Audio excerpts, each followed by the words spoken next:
কি লাগবে sir? Latest T shirt আছে? হ্যাঁ, লেটেস্ট একদম ভালো মাল আছে, দেখেন তো।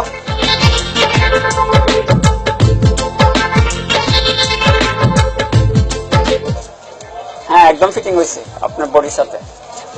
সিম কোয়ালিটি একটা মাল দেখান তো।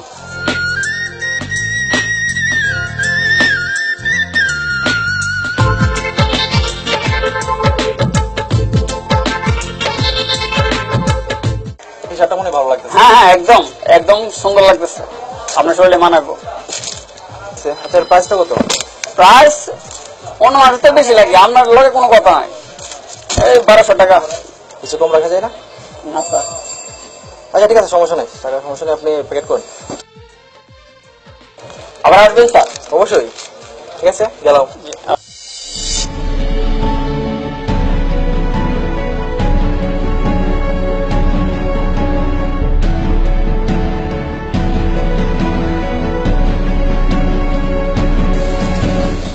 আরে ভাই, আপনি কি অবস্থা?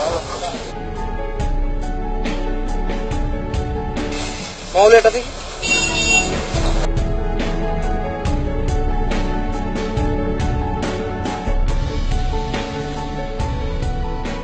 আমার লাউর দাম কত? 40 টাকা দেবেন।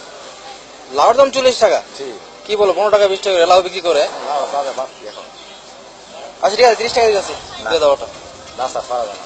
ভাই, আপনি যদি কিছু মনে না করেন তাহলে আপনার সাথে একটু কথা বলতে পারি? হ্যাঁ বলেন। আপনি টি শার্টটা তো আমি যে দোকান থেকে কিনছি এই দোকান থেকে হ্যাঁ। কত টাকা না দিচ্ছিলেন? 1200 টাকা। 1200 টাকা। এই একই দোকান থেকে আমি আপনার সেম এই মালটাই কিনলাম, আমি একটু দাম দর করেছি, 1000 টাকা দিলাম আর কি। ওইখানে যদি আপনিও একটু দামাদামি করতেন তাহলে হয়তো 200 টাকা বাঁচাতে পারতেন। আর এখানে এই ভাইয়ের কাছ থেকে সবজি কিনতে এসে মাত্র 10 টাকা বাঁচানোর জন্য দামাদামি করতেছেন। তারা দিনের পর দিন পরিশ্রম করে তাদের কষ্টের সংসারটাকে চালায়, তাদের সাথে কি দাম দর করা ঠিক? শুধু এই ভাই নয়, এই যারা রাস্তায় রাস্তায় রিক্সা চালায়, বাড়ি বাড়ি হাইটা কসমেটিক্স ডিস্কি বিক্রি করে, তাদের ক্ষেত্রে আমরা কি করি ভাই জানেন? প্রচুর দামাদামি করি মাত্র 5-10 টাকা বাঁচানোর জন্য। এগুলা কি ঠিক ভাই? আপনি আপনার বিবেককে একটু প্রশ্ন করবেন। মনে হচ্ছে আমি আপনাকে একটু ডিস্টার্ব করলাম। ভাই, আমাকে একটা লাউ দেন তো। আমার লাউ টাকা দাও। আচ্ছা, 40 টাকা বলছিলে না? জি জি।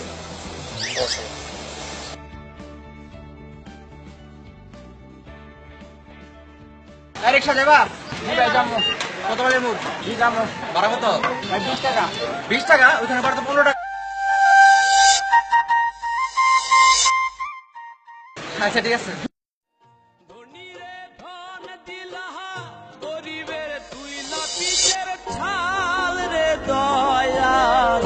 এভাবে আর চলবে কত কাল, আমার ভাঙা তরি ছেঁড়া পাল চলবে আর কত কাল, ভাবি শুধু একা বসিয়া দয়া, এভাবে আর চলবে কত কাল।